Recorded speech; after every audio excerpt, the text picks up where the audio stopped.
Hello and welcome. This is the regular town council meeting of the town of South Kingstown. The date is Monday, June 28th, and the time is 7:30. Can you all please stand for the pledge?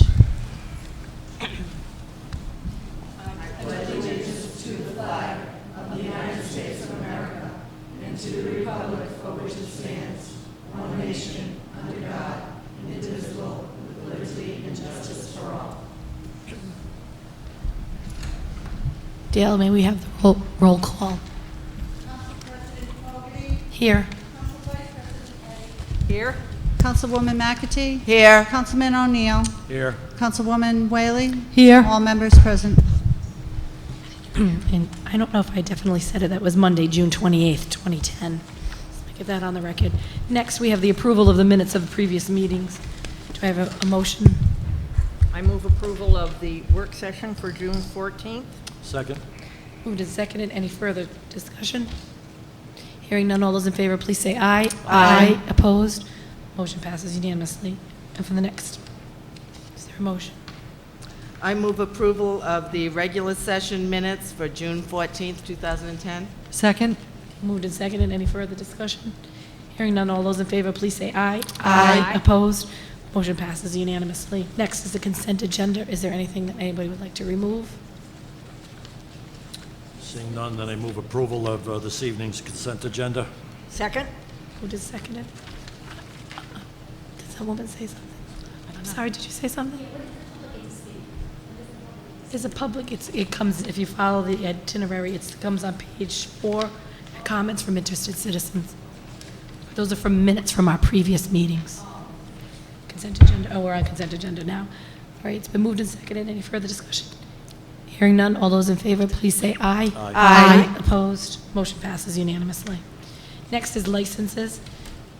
License is a resolution granting 3 victualling licenses to Darlene Simus, 397 Willard Avenue, Wakefield, for concession operations at Broad Rock Playfields, Old Mountain Field, and West Kingston Park. And the application is by Darlene Simus.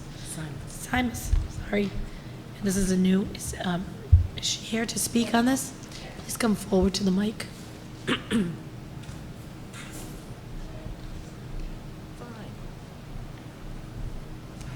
Hi, Darlene. Hi, how are you? How are you? Good. So why don't you tell us a little bit about what you're going to be doing? Pull the microphone down. So, Well, it's the 3 concession stands at Old Mountain Ball Field, West Kingston, and Broad Rock. They're the concession stands that are already in place, selling hot dogs and drinks and all pre-made food, mostly bought from Taste Right. anybody have questions for Darlene? Have you been doing this for some time? This is actually my 2nd season. Last season, the license was held by Joe Albanese, but due to his failing health, I was able to step in and sublease it basically from him. So this is my 2nd season as a concessionaire. I see, because I couldn't understand why it was new. I thought you had been there before, too. Thank you. You're welcome. No Questions? menu changes, no new items?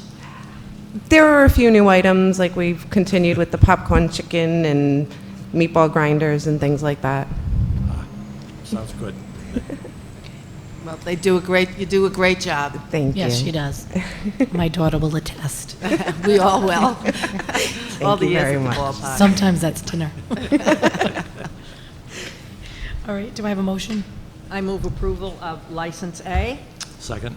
It's been moved and seconded. Any further discussion? Hearing none, all those in favor, please say aye. Aye. Opposed? Motion passes unanimously. Thank Good you. luck. Thanks. Next is a license B, a resolution granting victualling and holiday sales license to K&G LLC, 3471 Kingston Road, West Kingston, subject to approval by the fire chief, and the application is by Karen Tamazian from 42 Larchwood Drive, Coventry. Are you here to speak on it?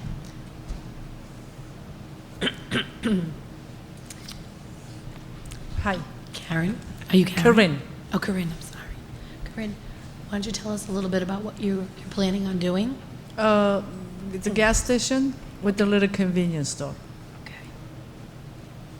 And your hours of operation, if you just want to tell the It's people who are going watching. to be from 6 o'clock to 10 p.m. And Saturday, Sunday also, if I can. Are there any questions for Corinne? What will you be serving as food? What will you be selling? No, it's a drink, soft drinks, prepare cookies, everything prepared. I'm not going to make any. And is it like in a machine, or is it? Machines. It's like cookies, candies, gums, regular convenience store stuff, and the drinks. Did you purchase the franchise? Is it a franchise? No, So you're not a new, self-operated, no. all right, so you're not a new owner. We're going to be new owners, but it's not a franchise. We're not franchise. It's not Sunoco, Shell, or franchise. Independent. Independent. Okay, thank you. Any other questions for Corinne? Do I have a motion? Motion to approve License B. Second? Moved and seconded. Is there any further discussion? Hearing none, all those in favor, please say aye. Aye. Opposed? Motion passes unanimously. Good luck. Thank you very much. Thank you. Next, we move on to a public hearing. Open the public hearing. A public hearing relative to 2 applications requesting amendments to the comprehensive plan. The first application proposes to amend the land use plan map, Kingston Detail, map 2.5, designated from GI, which is government institutional, to medium high-density residential for property located at Briar Lane, owned by Christopher T. Kaminsky, and designated as the Assessor's Plat 23-3, Lot 120, approximately .74 acres, as shown on Exhibit 1, attached here too. The second application requests an amendment to the Land Use Plan, Map 2.3, designated from open space to medium-density residential for property located at 10 Old Uskapog Road, owned by Patricia C. Salisbury, and designated as the Assessor's Plat 7-4, Lot 3, approximately 0.22 acres, as shown on Exhibit 2, attached here too, and the applications by the Town of South Kingstown, 180 High Street, Wakefield. Each application proposes to correct a scrivener's error on one of the comprehensive plan's future land use maps. The Planning Department is serving as applicant on behalf of the town to correct these errors for the respective property owners. It's a lot to read. All right, and Vin, I think you're going to come up, thank you, Mr. Murray, and speak on this issue. Good evening. As noted, these are 2 properties that we bundled together to essentially correct a scribing error that was carried forth from Phase 2 zoning for the 2 properties. If I may take 1 second, just to put the map up. Vin, before you go on, my fault to ask Dale if there's any correspondence. Yes, we have 2 pieces of correspondence, both dated May 12, 2010, supporting and recommending the amendment as stated on the agenda from the planning board, and the recommendations also include findings of fact, findings of consistency with the purposes of zoning. Okay, thank you, Dale. Vin, back to Yes. you. In any event, the first parcel is in Kingston, adjacent to the campus. That's the Comiskey parcel. And the 2 public hearings we have tonight are really linked. Public hearing A is to address the issues with the comprehensive plan land use map designations for the 2 parcels. And the second public hearing relates to the actual zoning, with the comprehensive plan providing the policy foundation for the zoning designation of the property. But anyway, the first parcel is off Briar Lane, and it's adjacent to a URI parking lot. And I think in our research of this particular parcel, it has been zoned either public or GI for many years, actually, and that is an error because the university has never owned the property. So we would propose to the application on behalf of the owner to amend that designation to support a medium high-density residential zoning, comp plan designation on map 2.5 of the comprehensive plan. The planning board, as the clerk had noted, they conducted a separate public hearing I believe it was on May the 11th, and the board approved the change of the map for that particular property. And as noted by the clerk, the board also recommends rezoning the property as well, and provided findings of fact and findings of consistency with the comprehensive plan to support that. You know, this property is adjacent. The gentleman who owns the property also lives in the property next door and bought the two as a few years ago as a package deal, so to speak. The property is, you know, I guess it kind of speaks for itself. I don't want to overstate the matter, but anyway, moving on to the second piece, which is at you know, the north west corner of the town, well, more or less, and that's on the Salisbury property at 10 Old Usquepaug Road, Assessors Plat 7-4, Lot 3, and that's about just under a 10,000 square foot parcel. That parcel contains a residence which was built according to our assessment records in 1925. It was, as a Scrivener's error, designated as open space on the comp plan land use map 2.3, and this resulted in its being changed during phase 2 zoning to open space. This came to light when the owners sought a building permit for the parcel, and the building official took note of it, that the open space zoning was not amenable to building an addition on the Cape Cod home that sits on the property. Apparently, it was just a slip of the pen, so to speak, in '99, that this property should be zoned similar to those properties in proximity to it and designated on the comp plan land use plan map in the same fashion. The planning board here again conducted the public hearing on May the 11th, and in their correspondence dated May 12th, approved the comp plan aspect of the policy designation for land use, and recommends that the town council follow suit as well as change the zone. As the council knows, under our policy, the planning board and town council approved changes to the comprehensive plan, whereas the zoning ordinance is solely the province of the council for consideration. Again, I don't want to overstate it. I think, you know, I would say that there are 11,850 parcels in the town, and from time to time you do come across a circumstance like this where there was a, you know, an error in administrative error in the past that creates problems for the current owners. So really this is a matter of equity towards the owners in question, so they have the appropriate comp plan and zoning designations for their respective properties. I had provided a memorandum to the town manager, I think dated June the 8th, in which we had drafted some motions relative to both petitions, both public hearing items and both parcels for the council's consideration. I'd be happy to answer any questions you might have.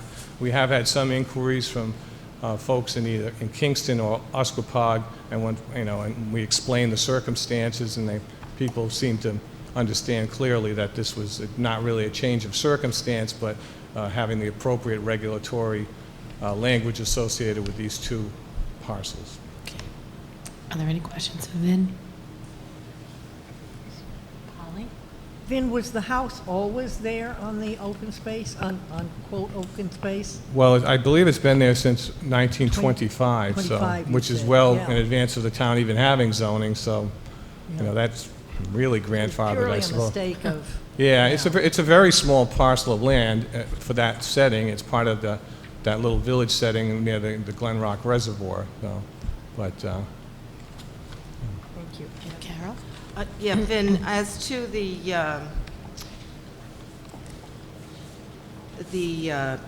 governmental institution to medium-high density residential property located at Briar Lane, how did that come about that you realized the problem with it? I think it kind of was just something we had noticed, and the current owner noticed it, and we spoke about it. And at the time, you know, he didn't have any particular plans that I'm aware of. The parcel is a bit wet as it stands as well, but when we became aware of that one in concert with the Salisbury one, we thought it would be appropriate to move these forward now and not have, to wait till we did a general rezoning, just so that people would have, just the right designations for both properties. But I think the other one, the one in Bryan Lane, everyone just always thought it was part of the university holdings. The university owns a lot of land around it.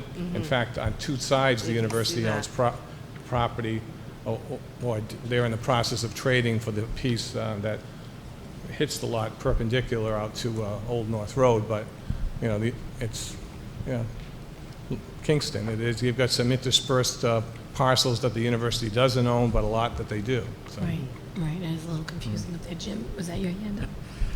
Vin, so who's been paying the taxes on the Briar Lane property? Pardon? Who's been paying the property taxes to the town? The owners of the property, Mr. Comiskey, and prior to that, it was an estate property. Bertha McKee, I think, was the prior owner. So as far as they're up to the property. That particular parcel is at a pretty low value, $9,700. So the taxes are, $100 and change. But the gentleman owns the adjacent property and I believe lives there in a, nice little ranch-type home. Is there enough room for a curb cut? I assume there's, even though it's an R10, all you can get in there because of if you have a curb cut. What's the yield on this? I don't think, I think the owner's intention, he mentioned to me once over the phone that he may want to put a shed on one of the drier portions of it. But it's pretty wet, Jim. I don't think it represents a new buildable lot. In fact, the assessor's card even notes it as such, and hence the very low assessed value. The other property has a value of $224,900. The Escapag. Oh, Yes. no, I mean, back on Briar Lane or the Escapag? Escapag. Okay. Is that always a separate lot, or was it part of the lot next to that? I think it's been in its current configuration for a long time. Okay, It shows, yeah, I didn't know if that was a historic lot, and they own 742. yeah, I mean, there's in the Escapag's circumstance, there's quite a bit of preserved open space land in that area, and I think that might have been the source of the confusion regarding the designation. All right, so it's becoming a legal non-conforming lot? Right, yeah. Similar to other lots, right, cheek to jowl with it, but more appropriately so. Okay, okay. Any other questions for Vin? Is there anybody from the public who would like, this is an open public hearing, so if anybody would like to come forward, now would be the time. And please state your name for the record on this particular item. On this particular item. This is an open public hearing on that item only. We're gonna have a couple more after that, too. All right. No? All right, hearing none, would anybody like to close the public hearing? Motion to close the public hearing? Second? I moved and seconded. Any further discussion? Hearing none, all those in favor of? Aye. Aye. Motion passes unanimously. And what's the council's purview on this particular item? I think it makes sense. I think these obviously were just Scribner's errors, and it would be wise to bring them up to date and correct them. Okay. So that's a Yeah, I motion. agree with Polly. We should fix the mistake. We owe it to the landowners to, so they have full use of their property with the appropriate designation. You read it out. So, The attached item. Holly. All right, go ahead. Do you want me to read the motion, Kath? Sure. Motion for the comprehensive plan. In accordance with the procedure for amendments to the comprehensive plan adopted by the South Kingstown Town Council on January 9th, 1996, the Town Council hereby approves the application of the Town of South Kingstown to amend as an ordinance the comprehensive community plan. Plan element 2, land use element map 2.5, Kingston detailed designation of property identified as Assessors Plat 23-3, Lot 120 from government and institutional to medium-high density residential. The purpose of this ordinance amendment is to correct a Scrivener error in the town's comprehensive plan future land use map 2.3 and to permit an application to amend the town zoning map for the subject property from the current government institution to R10. In adopting this ordinance amending the comprehensive community plan, the town council specifically incorporates the findings of fact noted in the planning board's action on this matter as detailed in correspondence from Chair Mack dated May 12, 2010. Is there a second? Second? Moved and seconded. Any further discussion? Hearing none, all those in favor, please say aye. Aye. Opposed? Motion passes unanimously. Next, we move on to public hearing. Item B, a public hearing relative to the two applications requesting amendments to the zoning ordinance. Madam President, I Oh. think there would be a necessity for a second motion specific to the other property. Oh, you want to do that one too? So Okay, we'll go on. It's Let's very get this similar right. language. Let's not, and let's not have another error in the, let's get this definitely cleared up. Read this one? I have to read this whole thing again? I'll save that for that. Would you like to read it? Pass it on to Carol. Which one is it? This one. In accordance with the procedure for amendments to the comprehensive plan adopted by the South Kingstown Town Council on January 9, 1996, the Town Council hereby approves the application of the Town of South Kingstown to amend as an ordinance the comprehensive community plan, Plan Element 2, Land Use Element, Map 2.3, Designation of Property identified as Assessors Plat 7-4, Lot 3, from residential very low density to residential medium density.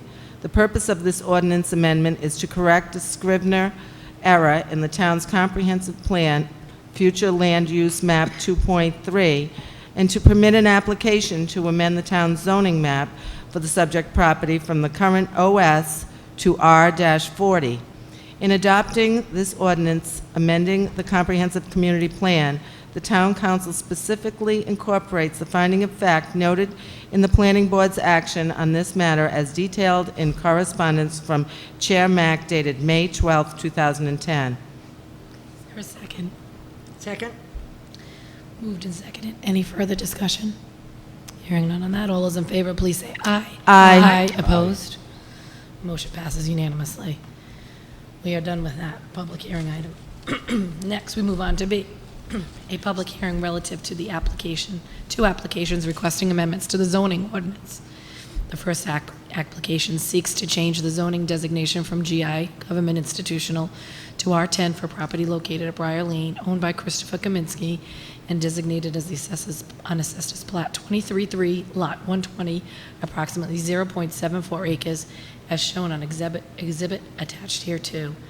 The second application seeks to change the zoning designation from open space to R40 for property located at 10 Old Uscapog Road, owned by Patricia C. Salisbury, and designated as Assessors Plat 7-4, Lot 3, approximately 0.22 acres, as shown on Exhibit 2, attached here to applications by the town of South Kingstown to correct a Scrivener's error on the town zoning map. The planning department is serving as the applicant on behalf of the town to correct these errors from the respective property owner. Dale? Same.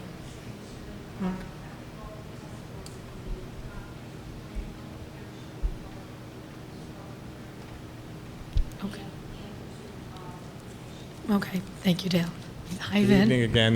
This public hearing will close the loop on these two parcels and change the zoning in a manner consistent with the newly adopted comp plan designations. As the clerk noted, the planning board has recommended both of these actions favorably to the town council, and staff in the memo to the manager had provided a draft motions for each property that would affect the changes and incorporate the appropriate findings of fact and findings of consistency with the purposes of zoning. And I think I'll leave it at that. If there are any questions, we'd be happy to. Okay, any other Answer them. questions for Vin regarding this? No. No? Okay, I think Vin, you answered them, but we'll open this one up to the public also if they have a question regarding the zoning ordinance change. Seeing no one, is there anybody who would like to make a motion to close? I move that we close the public hearing. Second. Moved and seconded. Any further discussion? Hearing none, all those in favor, please say aye. Aye. Opposed? Motion passes unanimously. And what's the council pleasure on public hearing item B? I'd like to make a motion for public hearing B, and it's stated, the South Kingstown Town Council hereby approves an amendment to the Town of South Kingstown zoning map to reclassify Assessors Plat 23-3, Lot 120, from government and institutional to R10, medium-high density residential. In adopting this amendment, the Town Council specifically incorporates the findings of factor findings of consistency with the purposes of zoning as detailed in the Planning Board recommendation on this application, correspondence from Chair Mack dated May 12, 2010. Is there a second? I'll second. Moved and seconded. Any discussion? Hearing none, all those in favor, please say aye. Aye. Opposed? Motion passes unanimously. Carol, would you like to do the next? I move for an amendment to the zoning map that the South Kingston Town Council hereby approve an amendment to the Town of South Kingstown zoning map to reclassify Assessors Plat 7-4, Lot 3, from OS open space to R-40, medium density residential. In adopting this amendment, the Town Council specifically incorporates the finding of fact and the findings of consistency with the purposes of zoning as detailed in the Planning Board recommendation on this application, correspondence from Chair Mack dated May 12, 2010. Is there a second? Second. It's been moved and seconded. Any further discussion? Hearing none, all those in favor, please say aye. Aye. Opposed? Motion passes unanimously. Okay. Next, we move on to a public hearing relative to the adoption of the year 2010-2011 position allocation to pay schedule as shown on Exhibit 3 attached here too. Steve, would you like to speak on this item? Yes. The Exhibit 3, which shows the fiscal year 2010-2011 position allocation to pay schedule, documents all of the job classifications for non-organized municipal employees. The pay schedule also sets the salary ranges for each of those position titles.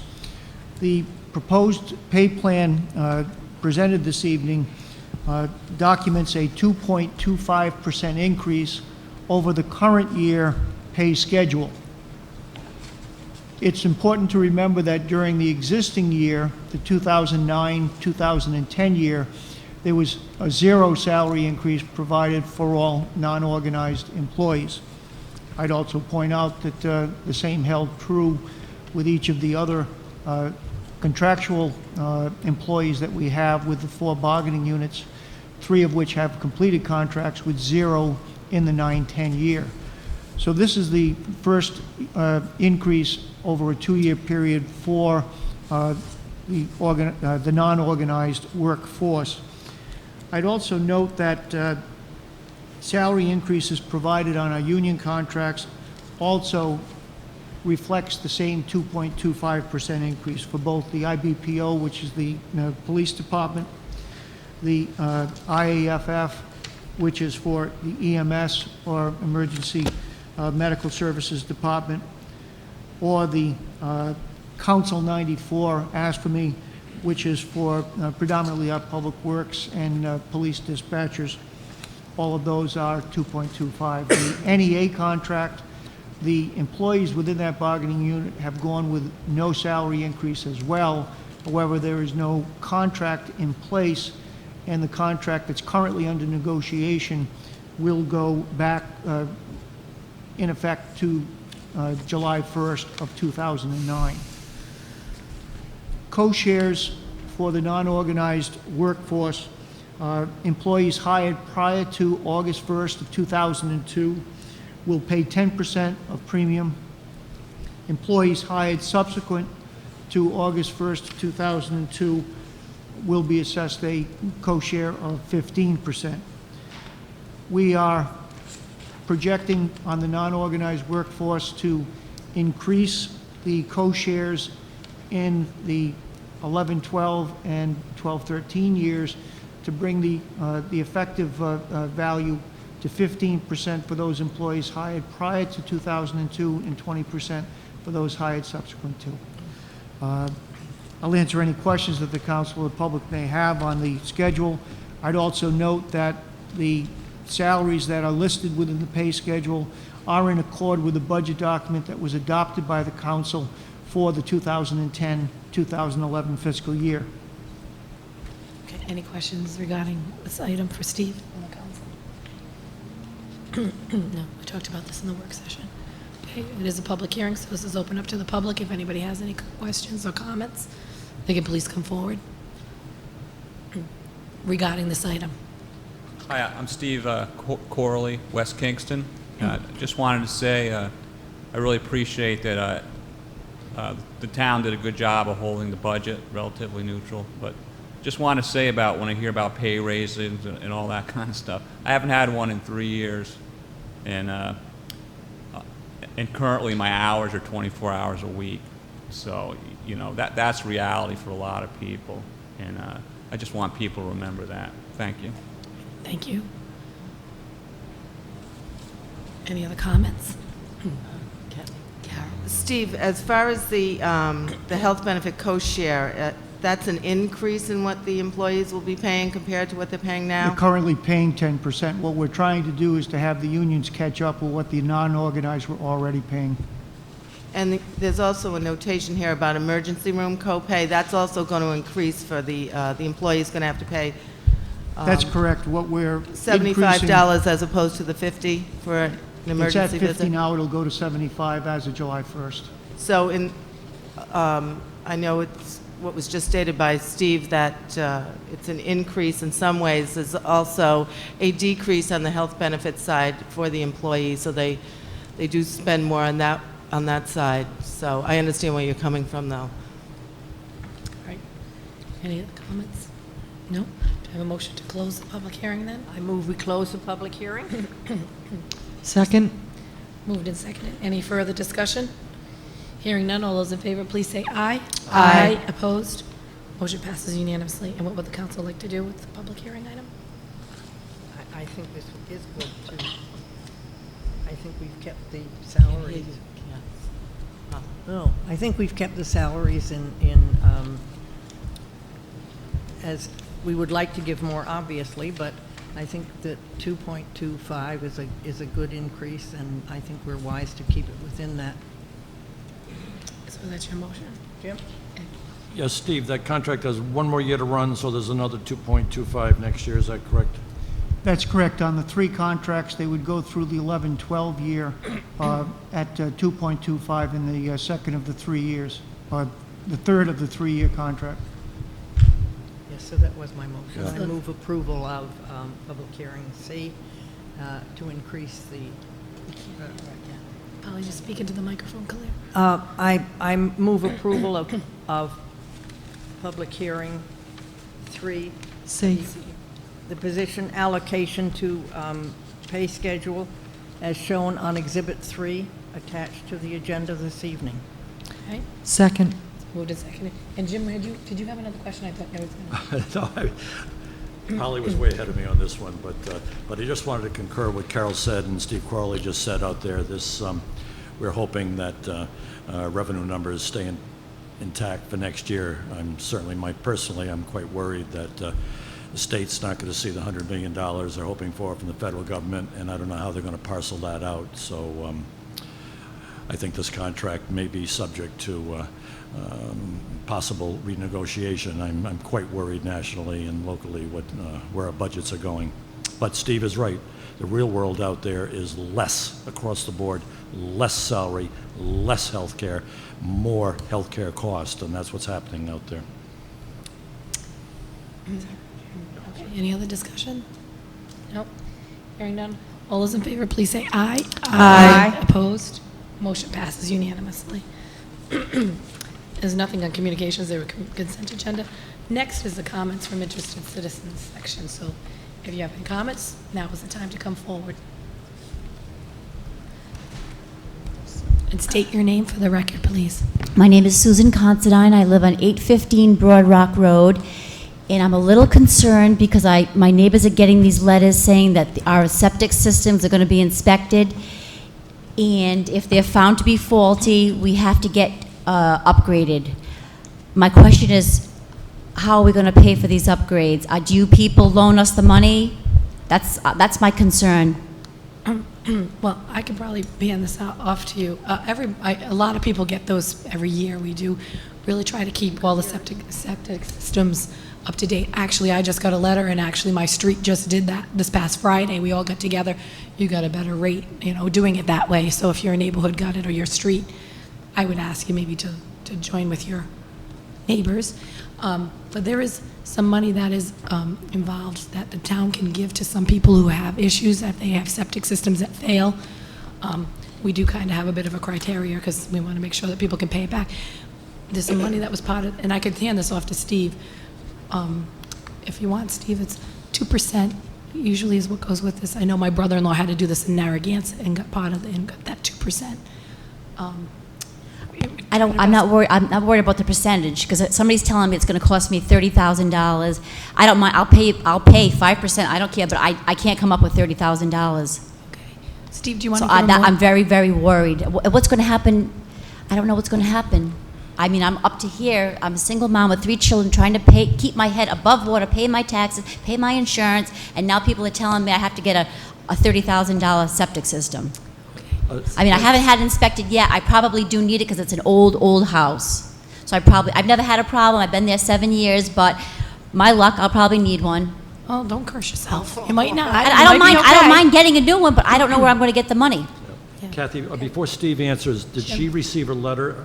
No, that I haven't. The system failed? I haven't received a letter yet, but all my neighbors have. I'm sure I'm going to get one very soon. Some people in my neighborhood didn't get it, and we did on ours. Well, I know I'm going Nobody to had get it the because time my to- house was built in Everybody will get one 1940, so eventually. I'm sure I'm going to get a letter. And I don't mind having it inspected. I don't mind getting, if I have to get a new one, I don't mind it. But I don't know where I'm going to come up with 20 or 40,000. Somebody says 20. When did the town inspect your system? Last. They haven't done it yet, but it's coming, they said. All my neighbors have gotten, I haven't gotten the letter, but I know that I'm going to get one. Okay. Eventually, everybody will. Everybody's going to get one. Yes, we take kind of pride in.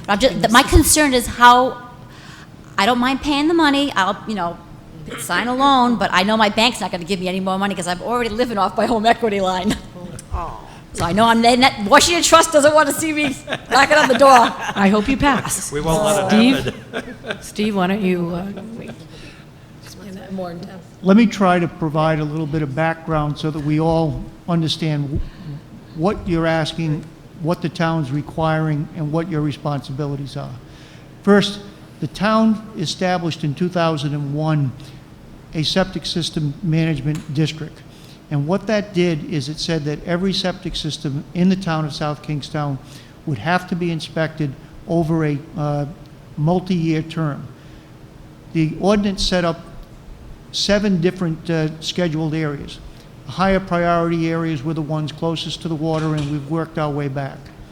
Since the inception of the program, 5 sections have received notices, people have done the inspections, and they've begun providing compliance where there were violations or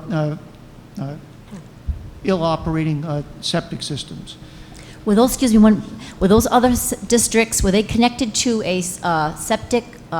Yes, everything, we started, any place that doesn't have the street sewer system received it. So far, there's been over 6,244 letters that have gone out, 5,300 before this next wave, the wave that you're talking about that just started in June. But to give you some idea, But how much does it cost to hook into the, when you have those, what do you call that? When you have the pipe going through the streets, what do you call that?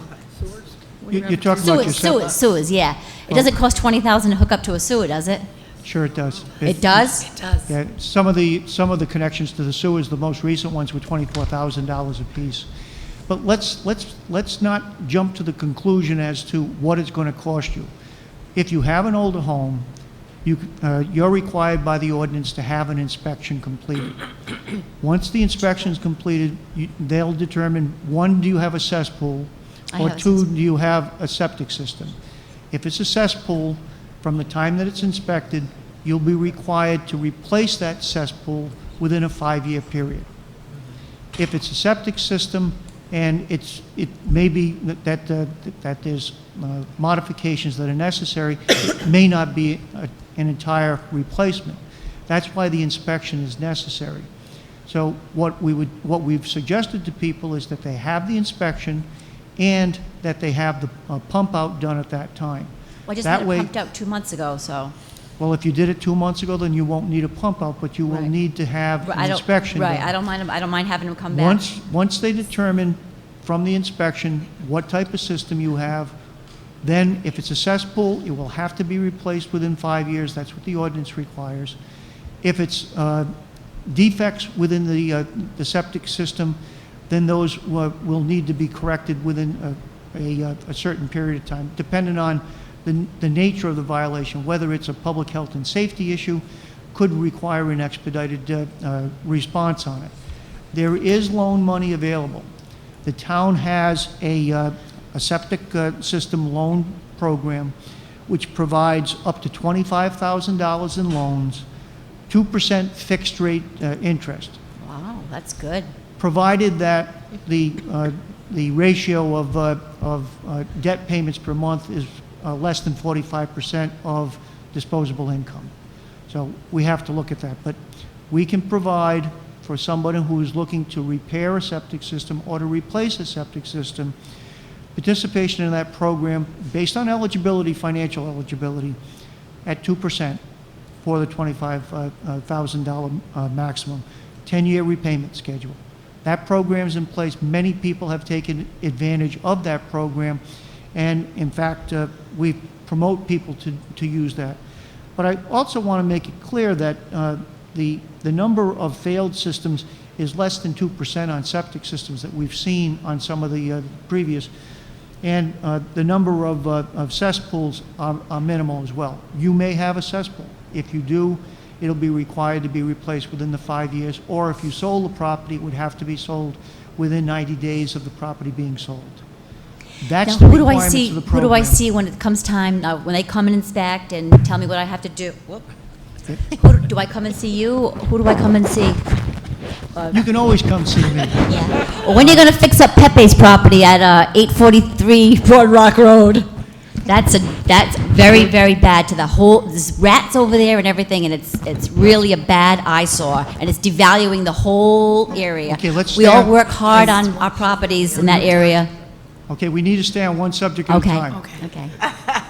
There, you'll also get a list of all the licensed inspectors, and you can use any of those inspectors that you want. They need to be licensed with the town so that we're sure that they know how to do inspectors. Do you know if Briggs is? I use Jim Briggs.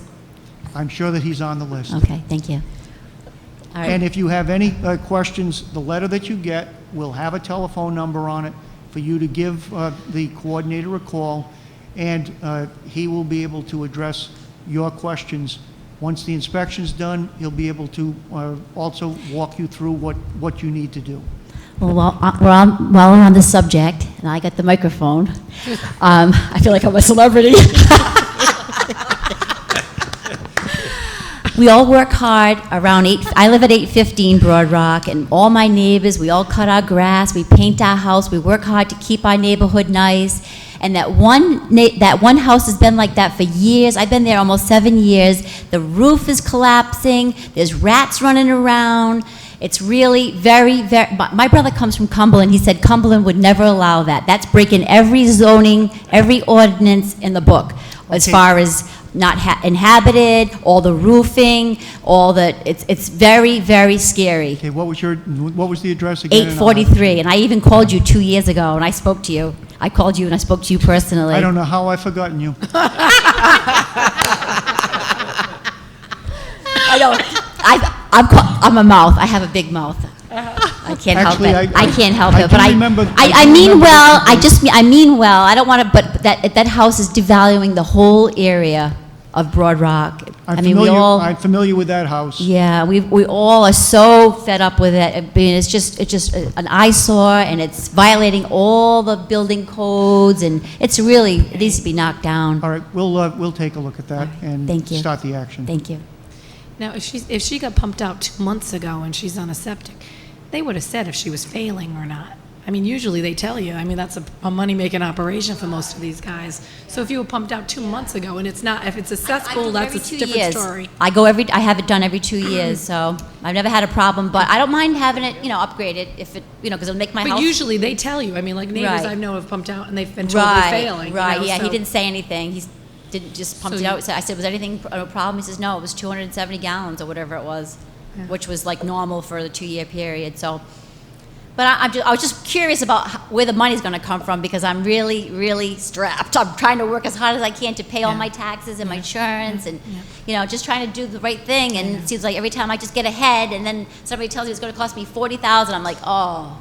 Well, maybe you escape this one, I hope. No, I don't think so. Oh, okay, well. You can't think that way. 850. Steve, excuse me, Thanks, so- before Steve comes up, Steve, Alfred, were there ever grants, or has everything always been a loan, or did the state or federal? It's always been loans on, Always loans. on the septic program, going back to when we put the program in 2001. Okay, so I didn't know if there's a means-based, income means-based and grants, but, There may be assistance that are based on financial eligibility, working through the CDBG program, which is administered through CAP. If we have somebody come in, we're going to see what type of eligibility that they have for those types of programs as well. I'm not sure whether that's even a grant any longer. That may also be on a loan basis, Jim. yeah, okay, thank you. Okay. Please state your name for the record. Hi, I'm Steve Corley, West Kingston, and I just wanted to thank the town employees for being so professional. Every time I need to talk to a town employee or something, I'm always, greeted nicely and fairly, and never had a bad experience. Wish I could say that at the state level, but the town is doing something right. And I came in to a planning meeting, but it was a work session, and I came in early, and I found out that you really don't talk at a work session. But the people there, the planning manager, they were very kind to listen to me about what my concerns were, and even invited me to come down to the planning office. And I just thought that was a very professional response. And my concern was Stony Fort Road and Old North Road. They're looking at maybe putting in a development, and the paper said the planning board was cool to it, and I just kind of wanted to make sure they were cold to it. As was just kind of talked about, septics and all that kind of stuff, what I read in the paper was they talked about some of the houses were going to be on city water. I don't know, to me, if you're putting in a development, all the houses should be on city water. And if the sewer's available, all the houses should be on sewer if you're putting in a development. And but that's just kind of a side note. Last time I was here, I kind of talked about pensions, and I was kind of brought up that the town picks up 6% and the employee picks up 9%. And right now our costs are covered, our pensions is fully funded, and I'll talk about this now because another budget session will go through, and my concerns always are right now our budgets are fully funded until the stock market crashes 30% for 3 years in a row, or inflation hits 15% for 10 years in a row, and because the value of everything goes down. And my other thought is that it's all semantics, but if I'm paid $100,000 and my boss is paying $6,000 for my pension, and everybody takes the pension, so I'm really I'm getting $91,000. So I accept that my pay is $91,000 because I'm taking the pension, and everybody else does too. Then really, me as an employer, I'm paying 16% towards the pension of an individual. I believe in retirement and pensions, but I just think that 401 or something else to get away from from what I call the pyramid scheme just kind of has to stop in public sector. It's stopping in the private sector. It needs to stop it in the public sector. And then lastly, I live at the end of Plains Road between Flag Road and Stony Fort Road. It's the section of Plains Road that kind of gets forgotten about. And on my road, there's an old bridge. It's almost a single-lane bridge. And a lot of people run up and down our street, and a lot of people bike up and down our street. And the traffic gets to be pretty heavy at times when events are going on at the college campus. And I took some pictures of what the street looks like, and I know that you're going to be working on Stony Fort Road eventually. I thought maybe you could do some work at the end of Plains Road to fix it, regrade it, and I had some ideas I put on the pictures. And there's also on the south side of the bridge or the west side of the bridge, there's a chunk of hill that if it's cut out would increase the visibility through there greatly, which would greatly improve the safety of that bridge. And you know, that's the big thing, is the safety. All the people that cross that bridge, it's amazing. And there's a rock that actually juts out, and if you look at it, cars have hit it and trucks have hit it. And you know, I know what it costs money to blast, but it'd be worth blasting out. So I'll leave the pictures with. I'll take them. Thanks for listening. No problem. Oh, it rained today too, which I got the before and after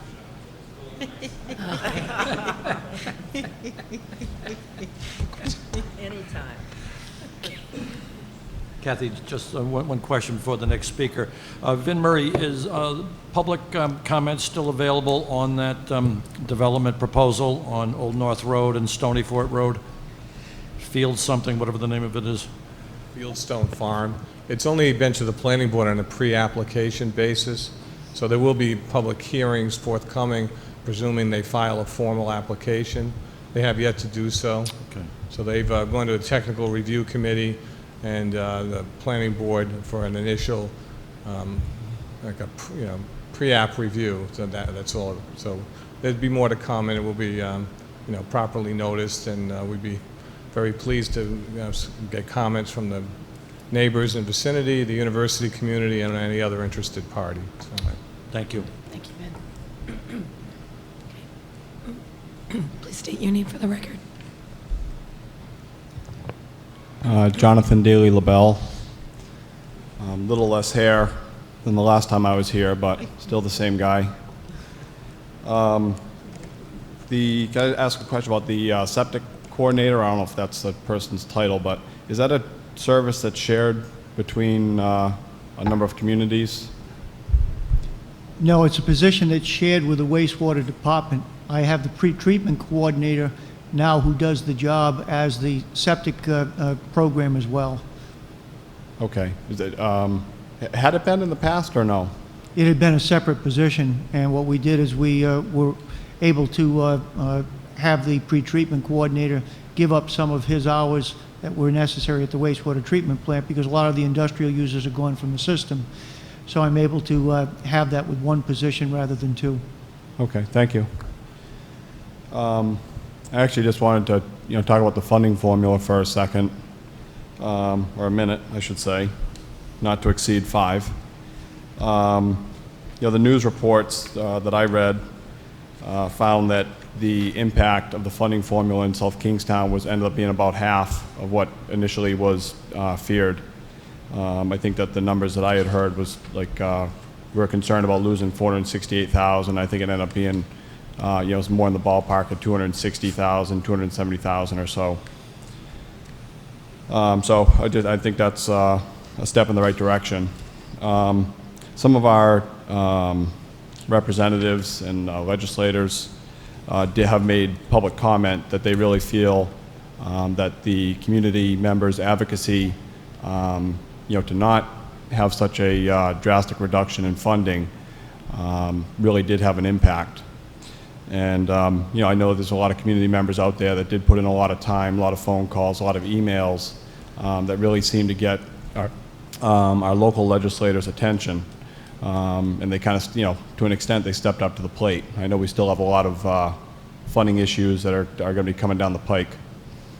But I think it's important for the community members to realize that they did have an impact, and it was nice to hear our legislators acknowledge that their voices were heard. I brought this thought to school committee last week, and there's kind of been a comment, by a couple of the committee members that they didn't feel like there's anything worth celebrating. And I know that over the years, when they've passed resolutions that have had some effect at the state level, such as group home funding and such as the percentage of funding that the state pays for the charter schools, they seem to, recognize that and give themselves good credit, and that's, rightfully so.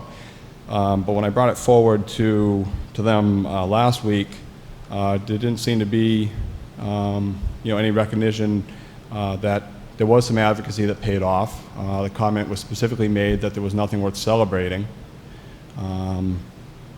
And I guess I'm just wondering if the members of the town council have any thoughts on that, whether or not they feel that community advocacy is valuable, whether they recognize that there was an impact and that maybe this is some good pieces that can be built off of.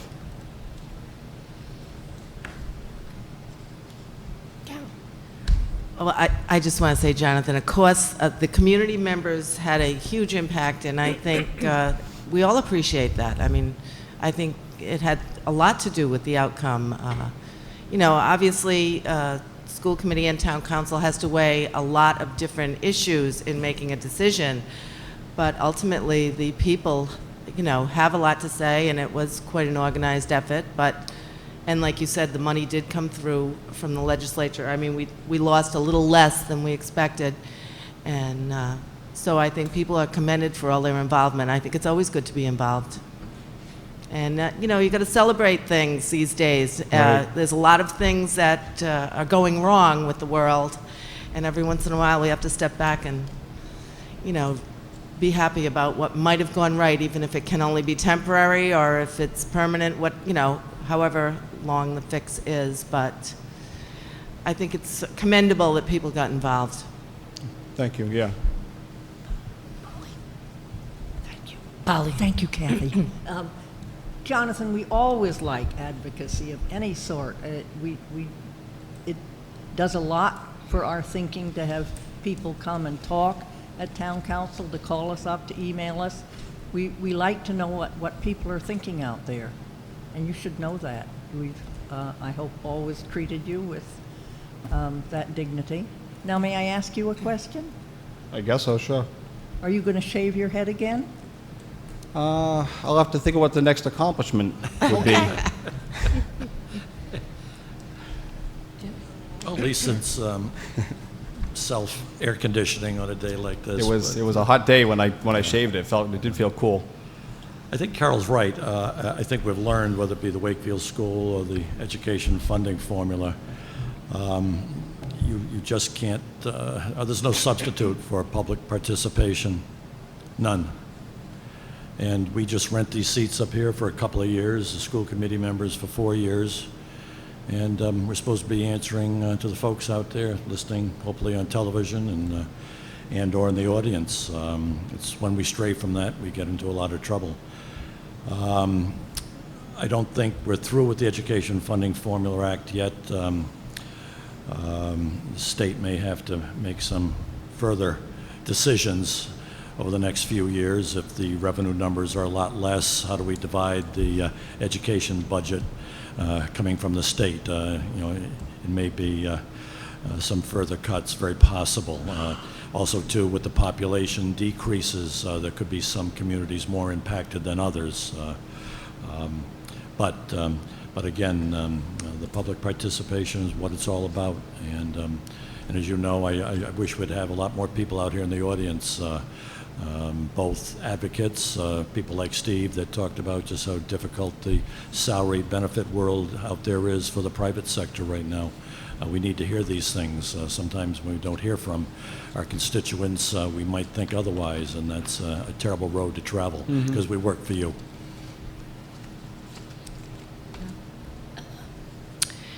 I just want to also reiterate, I'm in agreement that the voices were heard, and I'm pleased with what the legislators did and the work of all of the groups working together, Jonathan. You know, school committee, town council, town staff, legislators, everybody working together. I do believe that the educational funding formula that is going to be implemented will have changes to it before the implementation. I know in the school committee packet, there were some things from Dr. Kristen Stringfellow, which requires the district to pay tuition for students attending the Met and the Career Tech, Davies. And the transportation's going to be looked at. So, there's a whole bunch of things here.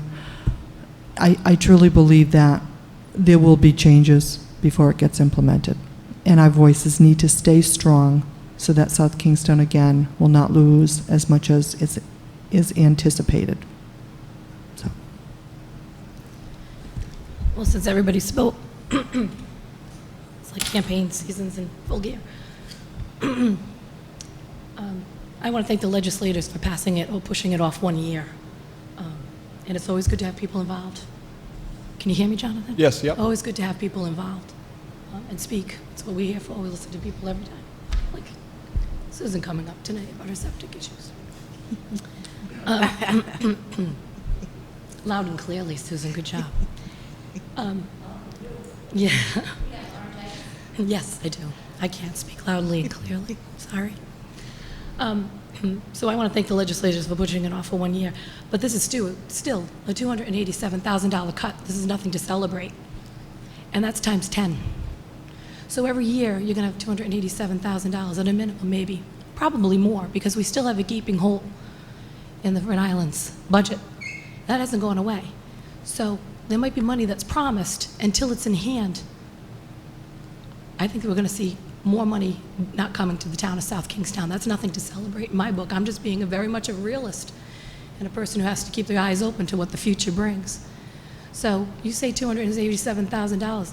I guess it is less of a cut than from before, but it's still times 10 is going to hurt these schools tremendously. That I will not celebrate. That I think is a real problem for the town of South Kingstown, and I think that's the real issue that everybody has to keep their eyes on. So thanks for pushing it off for 1 year from the legislators, but wait and for 10 years down the line and see the impact on the schools. There's nothing there to celebrate. That's the realistic view that I see as a town council president. Thanks. All right, well, I'll just follow up and say that I appreciate more the outlook of Councilwoman Whaley, saying, well, there is going to be further changes, and this is not set in stone. It's been proven that it's not set in stone because it has, but by the time it was speculated on to being passed, the damage was mitigated, by $200,000 plus or minus.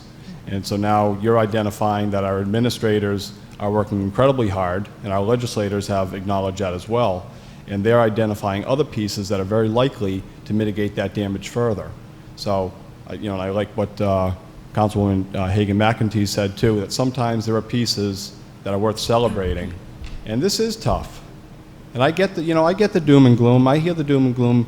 I've been hearing it since I come here, and a lot of it's true, and there's truth to that.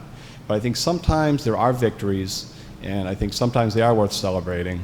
And I appreciate those of you that have a positive outlook. Thank you. Okay. Any other comments from anybody? Now we move on to the, oh, sorry, Tim. Didn't see it. I could have waited for Steve's presentation, but I had an opportunity to participate this weekend in the Household Hazardous Waste event here at Town Hall. And talk about efficiency. The resource recovery people, there were Clean Harbor trucks there. The personnel were great. And I wish everyone could experience what I did. I mean, you don't let anyone out of a car. You come in, they just pick everything out of the car, 100% taken, no questions. They had something for every package or bucket or truck they had out there. So any surprises you might have in your basement or tucked away in a closet, hopefully we'll do this again in the fall. But what a well-run operation, and I only wish there were more folks. I don't know how many participated, but many thanks for the level of efficiency and just the goodwill and everyone being so helpful. So Steve, you might want to comment on that too, but most appreciative and something that I think a lot more households should know about.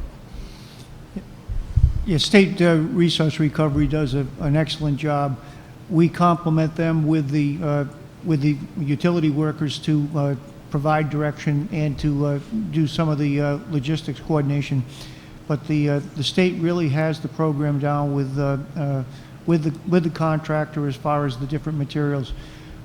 It was busy all day long, and there was an awful lot of material. In fact, we still got a 40-foot roll-off that's in the parking lot of the non-hazardous materials, most of it being the containers that materials came in.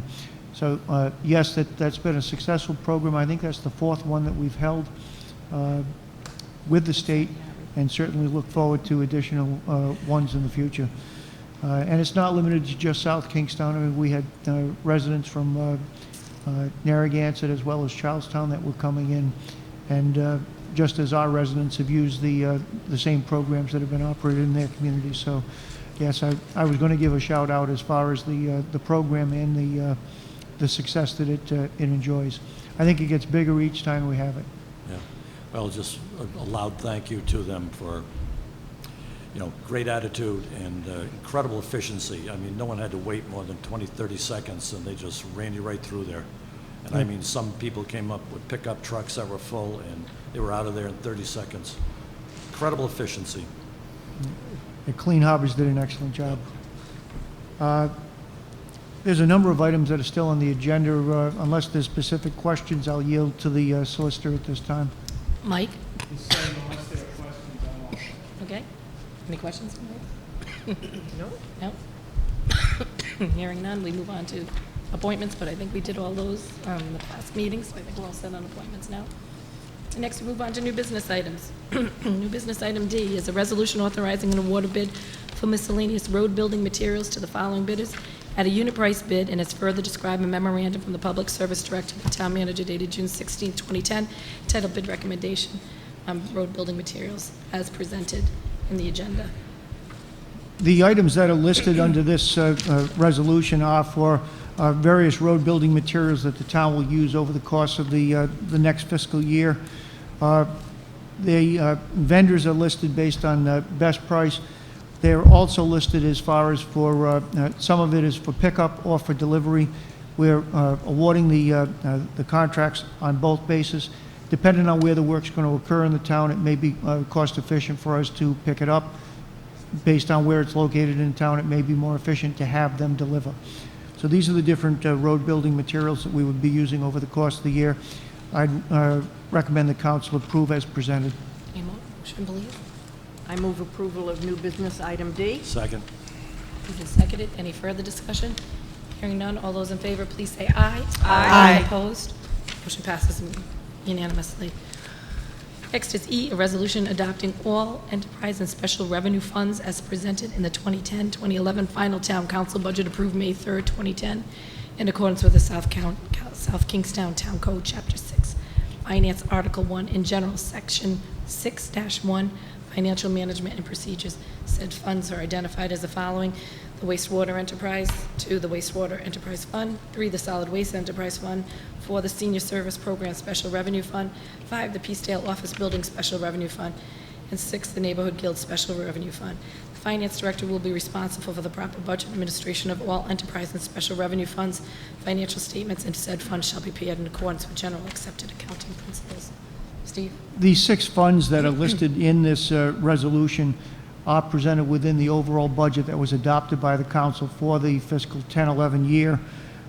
What this resolution does is to recognize the adoption of those budgets, and financial administration is required in accord with rules for enterprise accounting or for special revenue accounting. Kathy, then I move approval of new business resolution E, covering the 6 funds in tonight's agenda. Second? Moved and seconded. Any further discussion? Hearing none, all those in favor, please say aye. Aye. Opposed? Motion passes unanimously. Next is a resolution adopting the chart of accounts and stated appropriations for the 2010-11 fiscal year relative to the administration of a municipal budget program and the major program functions and funding levels in accordance with the South Kingstown Town Code, Chapter 6, Finance, Article 1, in general, Section 6-1, Financial Management Procedures, as shown in Exhibit 4, attached here too. The Exhibit 4 presents the general fund budget with 10 different major budget accounts, those running from general town administration, public safety, public works, human services, recreation, libraries, various health and benefit accounts, capital budget, debt, and transfer to schools. Those are the major accounts that the budget is divided into. What this resolution does, based on the ordinance that's in place for financial management for the town budget, is say that the manager has the ability to be able to move funds within any of those subgroupings, within the subgrouping itself. Any monies that would need to be transferred for budget balancing between major accounts, let's say if there was money that was necessary in public services that was being transferred from the public safety accounts, it would need to be a resolution of the council. If there was money moving from the tree account to the highway account, it would be able to be moved through the manager's office. So this sets up the budget. The budget numbers are the same that were adopted by the council for fiscal 11. This just sets up the funding categories. I'd recommend approval as presented. Any questions for Steve? Do I have a motion then? I move approval of new business item F. Second? Moved and seconded. Any further discussion? Hearing none, all those in favor, please say aye. Aye. Opposed? Motion passes unanimously. Next is G, item G, a resolution that the program balance identified below in the 09-10 fiscal year appropriations for General Fund 101 shall be transferred to the following reserve funds in the corresponding not-to-exceed amounts as presented. And further resolved that the town council, the town finance director, with the advice and consent of the town council, is hereby permitted to invest the funds at any time in said savings accounts or certificates of deposit of commercial or savings bank or trust companies or in obligations of the United States or its agencies, or in any short-term investment as would be made by prudent persons of discretion and intelligence. Further resolved that the town council is hereby authorized to use the total funds of such part thereof of said revenue funds, of reserve funds, for capital expenditures as may be voted on by the town council.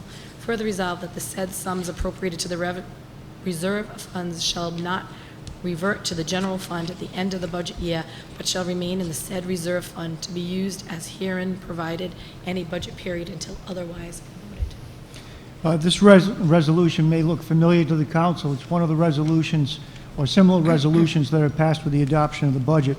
On an annual basis, the finance director and I review during the month of May and the beginning of June what the expenditure projections are for the close of that fiscal year. This year was a different type of year.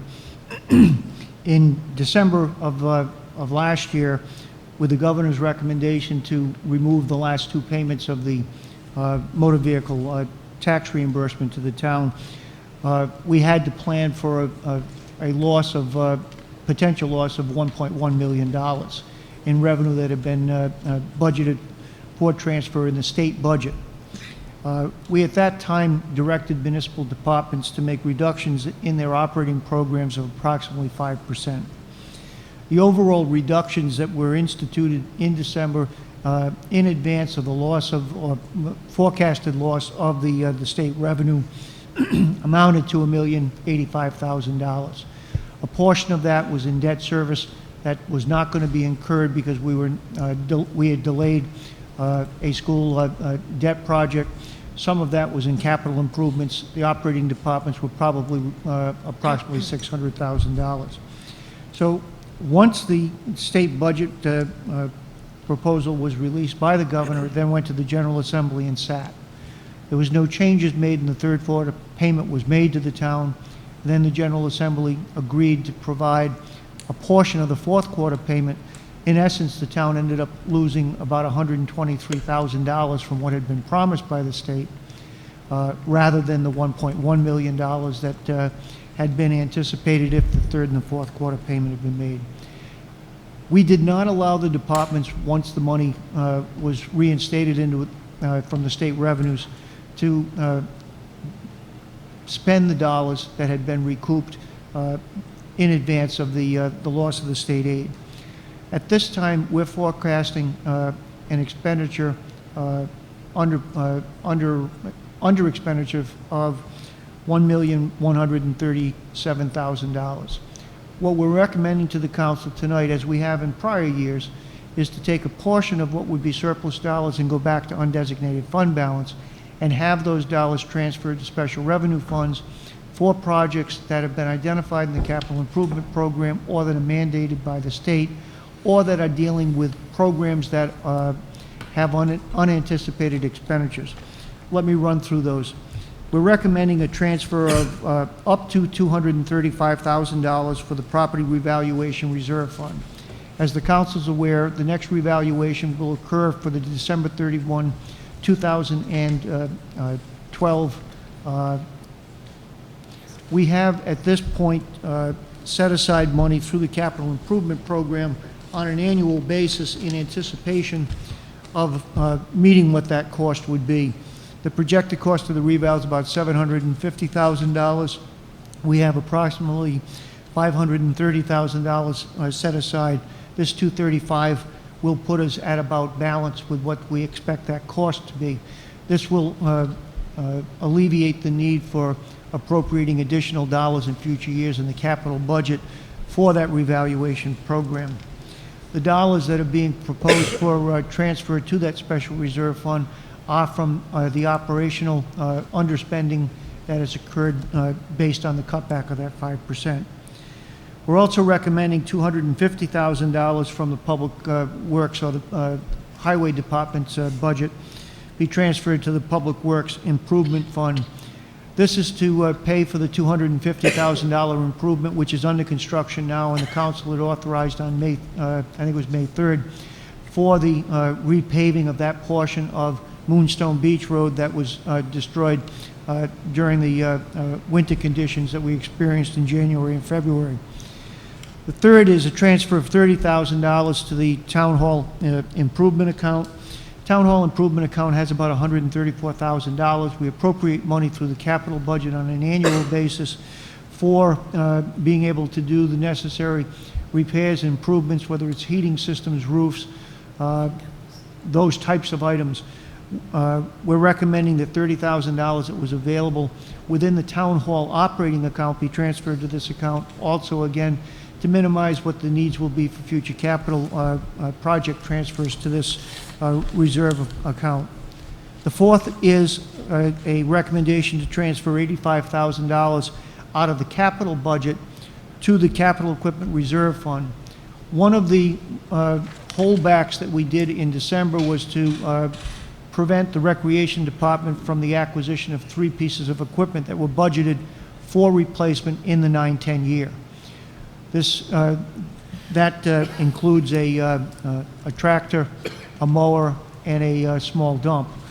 What we want is to transfer those dollars now so that those pieces of equipment can be purchased at the time that they needed to be purchased without the need to reappropriate dollars in a future year. The fifth is to transfer $25,000 from the Animal Control Program's operating account to the reserve fund, the capital reserve fund, that is being used now for the construction of the new animal shelter. The animal shelter at this point has a cost of approximately $1.1 million. We have all funds necessary to complete that job, but we do not have the funds that would be necessary to provide for equipment or contingencies should they arise during the construction. Those funds were underspending within the animal control programs itself. We'd recommend that that be transferred into the shelter program as a means of being able to complete that project if necessary. If the funds aren't necessary, they'll stay in the reserve and be used for future maintenance of that facility without impacting future capital programs. The last transfer that's recommended is $250,000 to be transferred to the Compensated Absences Fund. Compensated Absences Fund is the fund which is used at the time that people terminate employment with the town, where we're paying for unused vacation or sick leave requirements based on the contractual provisions of each of the labor contracts that we have in the community. As of June 30th of 2009, the unfunded liability associated with compensated absences, this would assume that every employee were to leave on June 30th of 2009, was approximately $1,780,000. Prior contributions or transfers to this account have provided about $680,000 in prior years. With this $250,000 transfer, we'd have an unfunded liability of about 50% of what the actual cost is. A 60% funding of this is probably the target that we would like to reach in some future year. As we look forward to many of the long-term employees that we have, particularly in the Public Safety Department, that may be leaving within the next 12 to 24 months, we would fund those retirements through the operating account up to the dollars that are available within the operating account, and any excess would come out of the compensated absences reserve. So those are the 6 transfer recommendations that are accounted for within the presentation of the agenda tonight. I've also provided the council with a memo that details each of the items that that I've just reflected on. We're forecasting that we will still end up with a surplus of around $800,000, even though we're still going to be using $1.2 million in undesignated funds to fund the 10-11 year. We'll see a takedown in undesignated funds from the current year, which was around $9.3 million, and we'll take it down to about $8.9. If we had a surplus in the current year, the 10-11 year that's coming up, of around $250,000, we'd still be above the 10% margin that we would want to have for undesignated fund balance within the general fund. So the numbers are, as I've presented. I would recommend the council take the action as presented on the agenda tonight. Anybody have any questions for Steve regarding this? Makes sense. Yeah. We need to do it. Great Well, job. Yeah, offsets next. Let's hope it holds. Yeah, next capital improvement impacts. Is there a motion? Motion to approve new business item G. Second? Moved and seconded. Any further discussion? Hearing none, all those in favor, please say aye. Aye. Opposed? Motion passes unanimously. Next, we move on to item H, a resolution authorizing the abatement of $70,258.10 in uncollectible real estate, tangible, and motor vehicle taxes, as further described in the memorandum from the Finance Director to the Town Manager dated June 23rd, 2010, entitled Abatement of Uncollectible Taxes for years 1994, 1995, 1998, and 1999. Statute expired. Steve? As the memo from the Finance Director indicates, we're recommending that the town write off as uncollectible $70,258. That's made up of 3 different groupings. One is for real estate taxes that are uncollectible.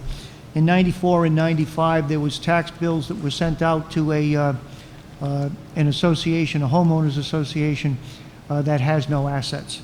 Those, we are unable to collect those taxes, and there's nothing that we can lien. Also, all of the taxes after 10 years statutorily become impossible for us to collect. Motor vehicle taxes for the 1998 and 1999 year amount to $50,584. Most of those have already gone through review with Rossi, the collection agent that we use, as well as all of the collection practices that the town employs before we turn it over to that collection agency. There's also $15,841 in tangible uncollectible. 70% of the 1998 are made up of 2 accounts. 2 large businesses that went out. NHD was one, and Games, which was another company. Both of those were in for 2 years, both the 98, 99 year for tax purposes. NHD went through bankruptcy. They're uncollectible at this time. So the total abatements are $70,258. That's the bad news. I think the good news and the more important news to present is that when you look at the net levy for the taxes for the 4 years that are in question here, we have an ability to collect $128,024,840. With the abatement of the $70,000 that's on the agenda tonight, we will have had collections of 99.95% of the levies. So certainly the dollar amounts are dollar amounts that we would certainly like to collect. They are uncollectible, and we have done everything that we feel is appropriate to be able to collect those dollars. Many of the motor vehicle accounts are as small as 19 cents. In the early years in 94 and 95, there were no minimum bills that we were able to establish, like with the $5 minimum. So those bills set out there. Many of those are vehicles where they were students at the university. By the time the bill came out in July, they were already gone and may have left the state or left the country. At this point, statutorily, we can't continue collection practices. We did institute collection practices where appropriate or where the cost of filing was less than what the amount of taxes would be that we would collect. So with that, I would recommend the council take action as presented in the memo from the finance director and as presented on the agenda this evening. Any questions for Steve? Quite a track record. 99.95. Let these guys go. Let it go. You have to. We don't have any choice. We have no The choice. statute is expired. I mean, you know, the reason why we don't have some of the other years in there is because we're still dealing with a couple of large accounts that we expect to be able to close before we declare them as uncollectible. All right, there's a motion. Is there a second? I move approval of new business item H. Thank you, Polly. Second. Carol got it. So moved and seconded. Any further discussion? All those in favor, please say aye. Aye. Opposed? Motion passes unanimously. Next is I, a resolution authorizing award of contract to the South County Independent, 10 High Street, Wakefield, for municipal advertising services commencing July 1st, 2010 through July 30th, 2013, at the unit prices bid in accordance with all bidding specifications and as further described in the memorandum from the town clerk to the town manager dated June 22nd, entitled Award of Bid Municipal Advertising Services. Steve?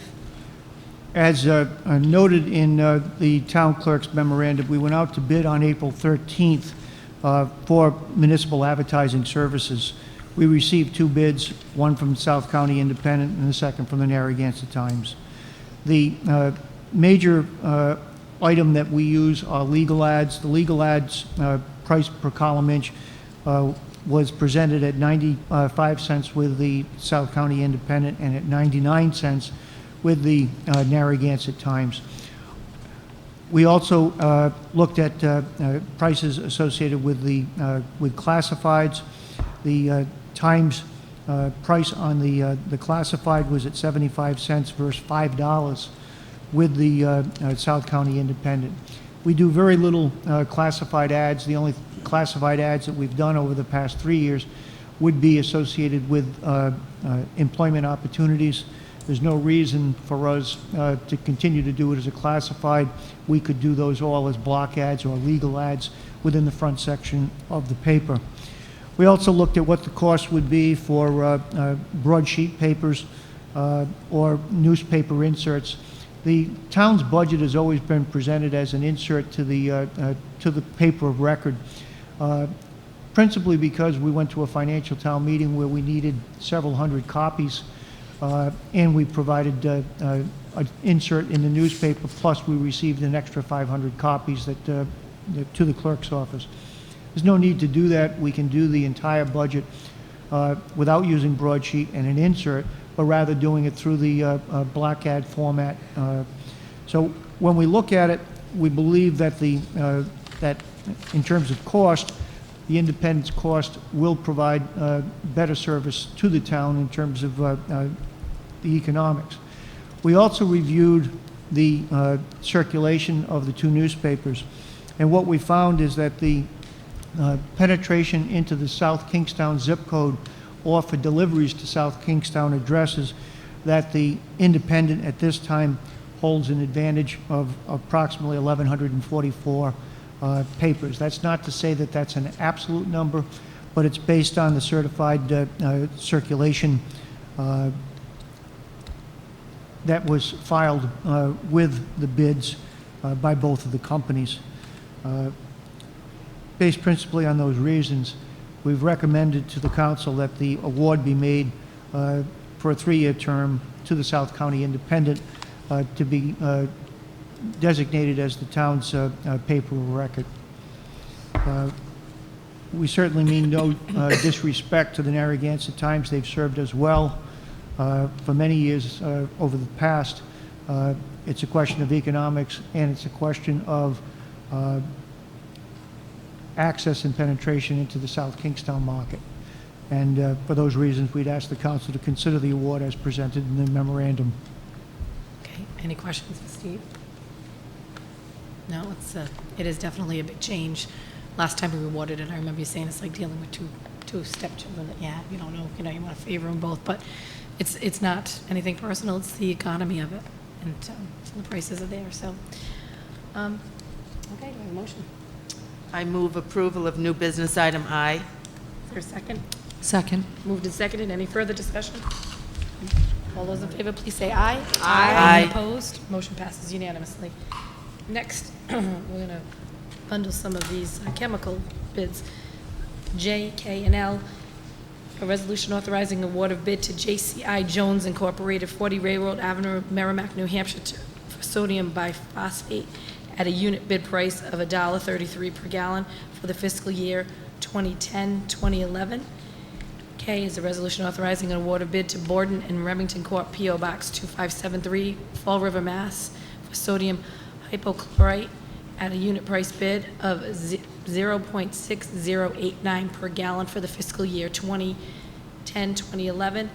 L is a resolution authorizing a bid to Man Chemical LLC, 3134 Post Road, Warwick, for sodium chlorite at the unit bid price of $7.74 per gallon for the fiscal year 2010, and is further described in the memorandums from the Public Service Director to the Town Manager dated June 21st, and entitled Bid Recommendations.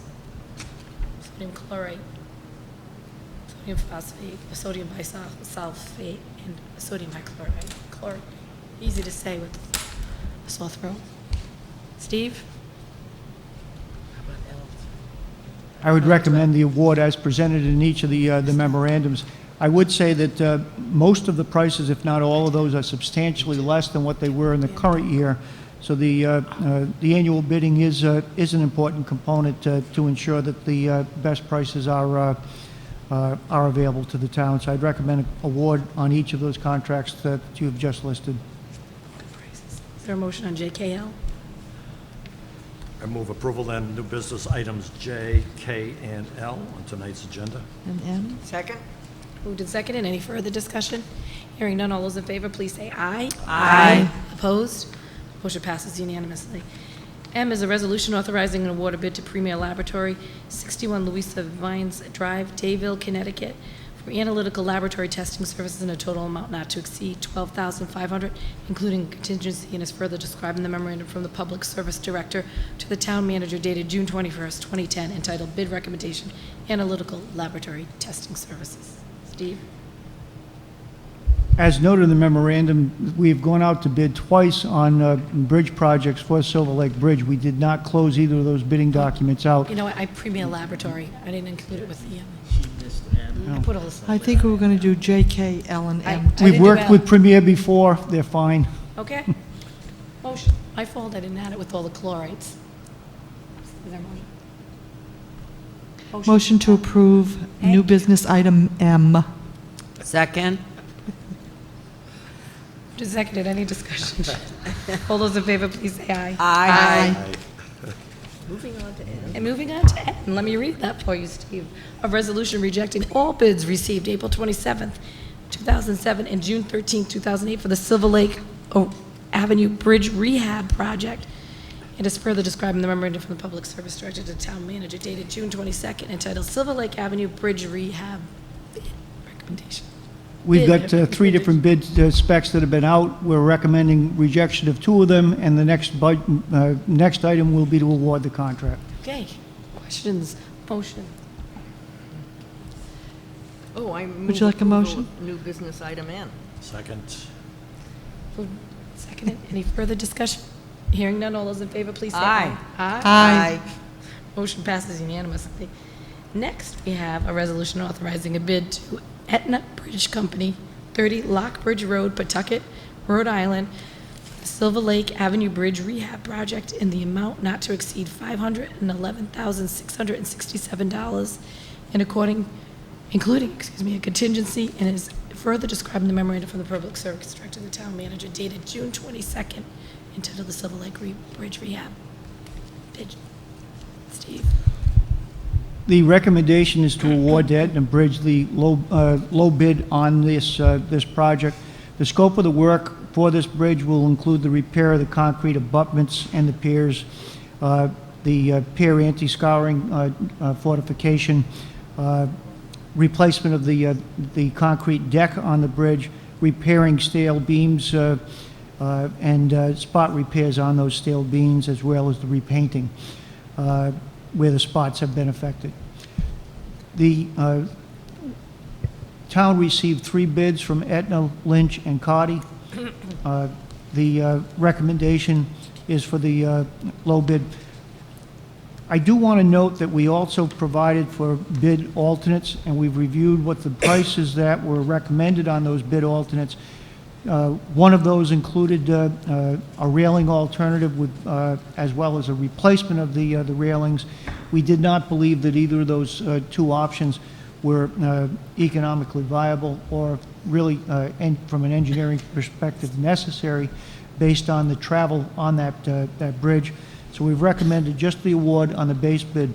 It's also important to note that $150,000 of this project will be paid for using state funding from the RI LEAP program. That's the Roadway Investment and Local Equity Aid Program. So this is the LEAP project that the town has received funding from DOT on. So our recommendation is to also provide a $45,000 contingency over what the base price is for the $511,000. Recommend award as presented. Any questions for Steve? Hearing none, do I have a motion? I move approval of new business item O. Second. Moved and seconded. Any further discussion? Hearing none, all those in favor, please say aye. Aye. Opposed? Motion passes unanimously. Next, we move to P, a resolution establishing a schedule of wastewater rates effective July 1st, 2010 as follows, and amending the town's schedule of fees as further described in the memorandum from the Public Service Director to the Town Manager dated June 18, entitled FY Year 2010-2011 Wastewater User Fee Adjustment. Excess water charge over 10,000 cubic feet is $2.75 per 100 cubic feet. Steve? Okay, what we're recommending is based on, this is the last 2 items of dealing with the budget. The budgets that were adopted for the water fund and the wastewater fund established freezes on the user fee, but increases on excess use of both systems. On the wastewater system, the increase was to go from the existing $2.65 per 100 cubic feet of water in excess of 10,000 cubic feet, which is in the minimum, to $2.75. So in essence, if somebody were to use 748 gallons more than what the 10,000 cubic feet allowed them, they would pay $2.75 rather than $2.65. On the water, which is the next item, item Q, we're recommending a excess increase from $2.58 to $2.71 per 100 cubic feet. Again, we froze the base rates for the water system users. That's both for Middlebridge and for South Shore. There's 5,000 cubic feet of water purchase available under the minimum. So if somebody, at this point, they would, another 748 gallons would cost them $2.71 more. Okay. So I'm providing you the detail with both items P and item Q. Yep. Is there a motion to accept P and Q? If nobody has a question. Motion to approve new business item P and Q. Second? Moved and seconded. Any further discussion? Hearing none, all those in favor, please say aye. Aye. Opposed? Motion's passed unanimously. Next, we have a motion to adjourn. If somebody would like to So do moved. Is there a second? It's moved and seconded. Any further discussion? Hearing none, all those... One- Oh, go ahead. Has this agenda, have we ever gone through A through Z? I mean, we made A through T tonight, but have we ever passed the Z mark? To my knowledge. We used to when we had licenses, because before the licenses were set up here, we would go to triple X's at one point. Okay. But no, I think that Dale has really refined the agenda in such a way that I don't know if we've got to the doubles yet on the new business since we reformatted. Any other Thank you, Dale. discussion? As well. No? All those in favor, please say... Oh, go ahead. Wait a minute. I just, Ella? now that Jim has opened a door, Oh, sorry. I just wanted to state that Carol and I had a delightful time at the Eagle Court of Honor on Saturday, and they will be coming, I believe, to one of the meetings in July to do the Pledge of Allegiance. It was a delight. All right, well, now that you say that, too, that there was a consent agenda item where I went to West Kingston Elementary School and for a young gentleman who participated in the Special Olympics. He just started swimming a little bit over a year ago. Kendall Kenner, and came home with a silver and a gold, and it was a great honor, and it was a field day, and we got to celebrate in front of all the kids, so it was really a nice thing, so Very nice. I thought it was a great thing, and that he was just so happy, so happy. So, that's any discussion I have. Anybody else? All those in favor of adjourning? Aye. Opposed? Meeting is adjourned at 9:15.